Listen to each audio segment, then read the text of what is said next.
Y es que de veras esta gente no se cansa de que la humillen y de que la arrastren, y es que cierto medio de comunicación está teniendo problemas porque todos sus reporteros les están renunciando, pues ya se cansaron de las tremendas humilladotas que les dan en las conferencias matutinas y ahora enviaron a una nueva reportera, la cual fue atrapada, exhibida por el presidente López Obrador, porque en cuanto hizo la pregunta, luego se la solió al presidente y sabía que venía del grupo El Reforma y les dijo, pues primero que nada preséntense, porque ni siquiera se querían presentar, no querían decir ni de qué medio iban.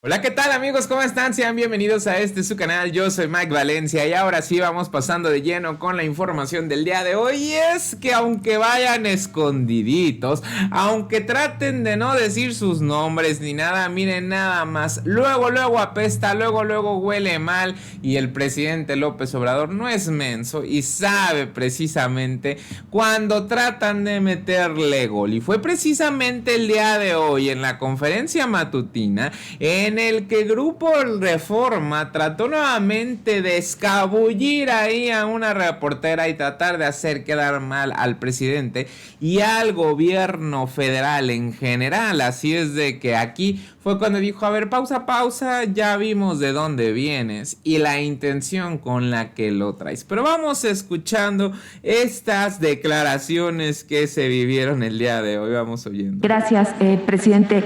El INEGI reporta que los mexicanos gastaron 7 veces más en salud que la inversión total que hizo el gobierno federal en este sector el año pasado.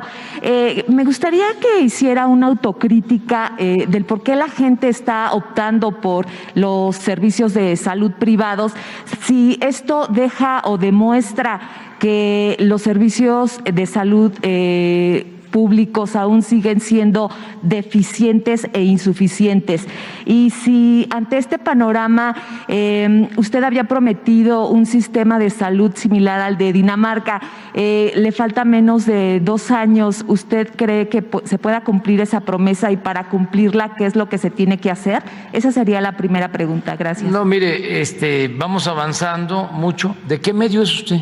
Erika Hernández, de Reforma. Bueno. Ahora mismo, ¿por qué no vuelves a informar sobre en los estados donde está el IMSS Bienestar, cómo se está incrementando el número de consultas y de atención a partos y todo? Porque lo acabamos de decir. Sí, presidente, pero sí, en una manera general, el sistema de salud, de manera general, no vemos que esté cumpliendo con lo que usted había prometido. Sí. Primero, si me permite, señor presidente, si podemos poner esa justamente. La nota que trae hoy en su primera plana el Reforma es una disculpa de antemano, pero es muy pobremente realizada. Primero, el comparativo que hace del gasto de salud es solamente del ramo 12. Que son los programas de salud pública, justamente, programas que se dedican a intervenciones a la población en su conjunto, los programas de VIH, los programas de salud sexual y reproductiva. Ese no es el presupuesto, ni remotamente es el presupuesto del gobierno federal en atención médica. Y luego compara, pues la pude revisar en la mañana, lo que hace suma dos conceptos. Uno, de la atención de cuidadores en casas y hace ese cálculo, y después hace un cálculo también bastante forzado respecto a cuántas personas derechohabientes del Seguro Social que no utilizaron los servicios del Seguro Social, asume que se atendieron en el medio privado. No todo mundo se enferma, afortunadamente, en el país. Hay muchos derechohabientes que efectivamente pueden pasar mucho tiempo sin utilizar servicios de atención médica, consultas, estudios de diagnóstico, porque no se enfermaron. Hay quienes, desde luego, pueden estarlo haciendo en el medio privado, pero es un número mucho menor. Entonces, la verdad que la nota cuesta trabajo de pensarla con un rigor periodístico a partir de comparar cosas que no son comparables. El ramo 12 específicamente, el FASA es otra cosa, que es el fondo en donde están las nóminas, eso no se contabiliza, en donde están la operación de los hospitales, donde está la operación de las unidades de primer nivel. Entonces, lo que toman es solamente un pedazo, uno de los ramos, y asumen que es el ramo de salud, el ramo 12. Efectivamente, así lo dice el presupuesto, pero no es el único, no es la única fuente de financiamiento del sistema de salud. Ahora, esto es mucho más evidente. En estos casos, en donde las consultas de medicina familiar prácticamente no existían, porque la medicina familiar es parte del modelo histórico de la seguridad social en nuestro país. Son médicos especialistas, los médicos familiares, no son médicos generales, que pueden ver una amplia gama de padecimientos y que hoy incrementaron en 23% sus consultas. Este tipo de consultas eran las que en el Seguro Popular o no existían, o simplemente no existía ese servicio, o efectivamente se iban al medio privado. En el caso de las consultas de especialidad, peor aún, porque en las zonas remotas, estas consultas de especialidad están generalmente en las áreas de consulta externa que existen en los hospitales, en los consultorios que están en los hospitales, no se atendían con médicos especialistas tampoco, eran consultas de medicina general. Con el programa El Bienestar, hoy se tiene cobertura para que la gente pueda ir a la consulta de especialidad, no solamente en las especialidades troncales que hemos detallado, ginecología, pediatría, medicina interna, ya también trauma y ortopedia o cirugía, sino en muchas más especialidades, cerca de 52. Esto también era lo que o se cobraba en las cajas del Seguro Popular, o se iban al medio privado, o simplemente no ocurrían esas consultas de especialidad, y entonces se tenía que esperar a que ya el estado de salud fuera deteriorándose y quizá tuviera que haber una intervención de otra naturaleza. Y las cirugías, exactamente lo mismo. Entonces, este incremento de cirugías que no fueron al medio privado en estos 9 estados en donde estamos avanzando, demuestra que con la eficiencia de los recursos y con verdaderamente una intervención que atiende la salud no como una mercancía ni contabilizada solamente de manera financiera como era con el Seguro Popular, se puede hacer más con los mismos recursos. Pero además de eso, el gasto que planteamos aquí de más de 5,000 millones de pesos solamente para la adquisición de equipo que no se había adquirido en muchos años y para la rehabilitación de unidades que no se habían rehabilitado ni atendido durante muchos años, pues es lo que permite tener esta productividad. Entonces, ¿cuál sería la autocrítica o el calificativo que ustedes mismos se dan sobre los servicios de salud? En el caso del IMSS vemos clínicas donde en el servicio de urgencias hay gente que está hasta 3 días sentada en una silla de hierro en el piso. ¿Todo eso para ustedes no es parte de la eficiencia? ¿O no, cómo se califica todo esto? Y preguntarle al presidente, insistirle si se cumplirá su promesa del sistema de salud como Dinamarca. Gracias. Sí, nada más, es bien importante esto que usted señala. 3 elementos contribuyen a que se tenga la necesidad de seguir invirtiendo. El primero es los 30 años de desatención a la atención primaria de la salud. Es decir, todo lo que se ha defendido sistemáticamente deja de ver que México en 30 años se convirtió en el campeón en enfermedades que se pudieron haber prevenido, en enfermedades crónico-degenerativas, obesidad, diabetes, dislipidemias y demás. Esos 30 años de régimen neoliberal que se defienden con tanta vehemencia, no se toma en cuenta que fueron los años donde se incrementó y se cambió en la atención médica, se hizo un giro y pasamos de atender atención ginecobstétrica, enfermedades de contagio o accidentes, a atender enfermedades que se hubieran podido evitar. El 45% del gasto del IMSS es enfermedades crónico-degenerativas. ¿Cuándo ocurrió ese incremento? En los 30 años de este periodo. Segundo lugar, por la falta de inversión. por la falta de inversión en la atención médica. Es que tenemos hoy una situación de insuficiencia para poder atender, a pesar de que se han incrementado el número de contrataciones de personal médico, porque ese es el tercer elemento, la falta de formación de médicos especialistas en términos de la necesidad de los propios sistemas de salud. Eso es verdaderamente criminal, que durante 30 años no se hayan formado los médicos suficientes para los que iba a necesitar el mismo sistema de salud. A eso súmele la pandemia. Entonces, creo que hay razones que explican esto y acciones que están intentando corregirlo. Entonces, Gracias. digamos, superar esos 30 años, ¿cuánto va a llevar y si se podría, o qué es lo que se podría lograr en menos de 2 años? Gracias. El año próximo, a más tardar a finales, ya tenemos un sistema de salud pública como el de Dinamarca.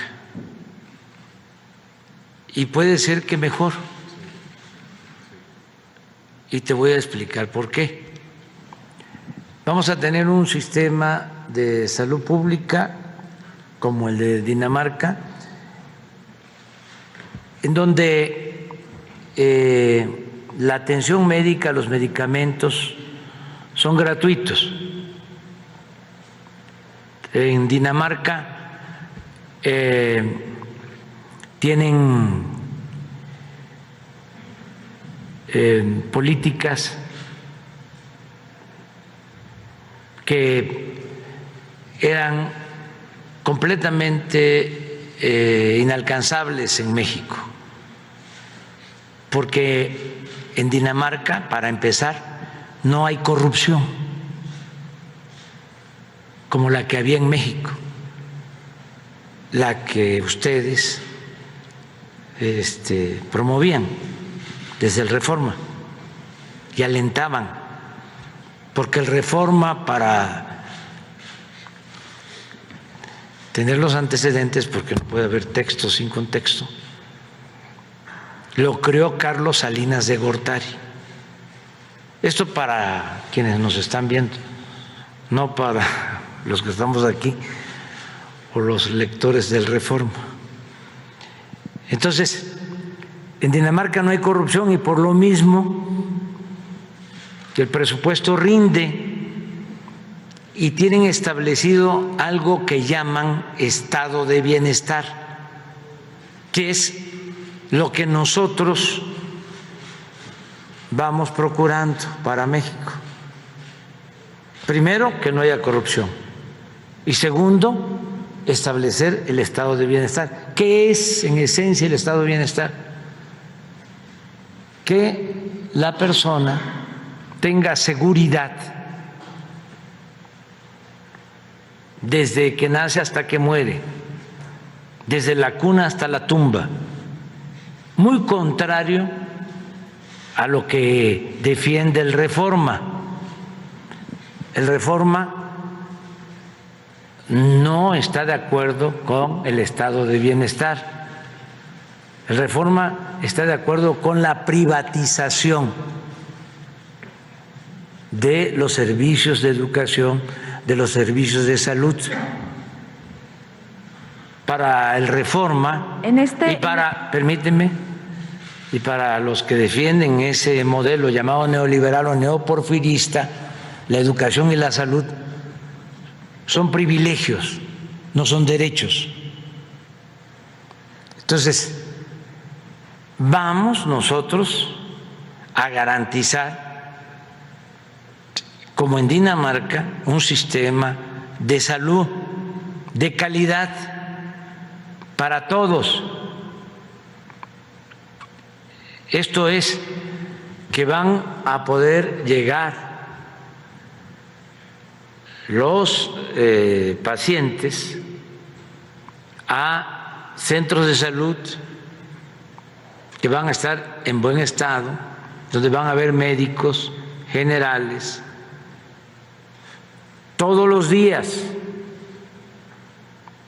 donde van a haber medicamentos, pero también van a tener acceso a hospitales de segundo nivel, como aquí se planteó, con especialistas.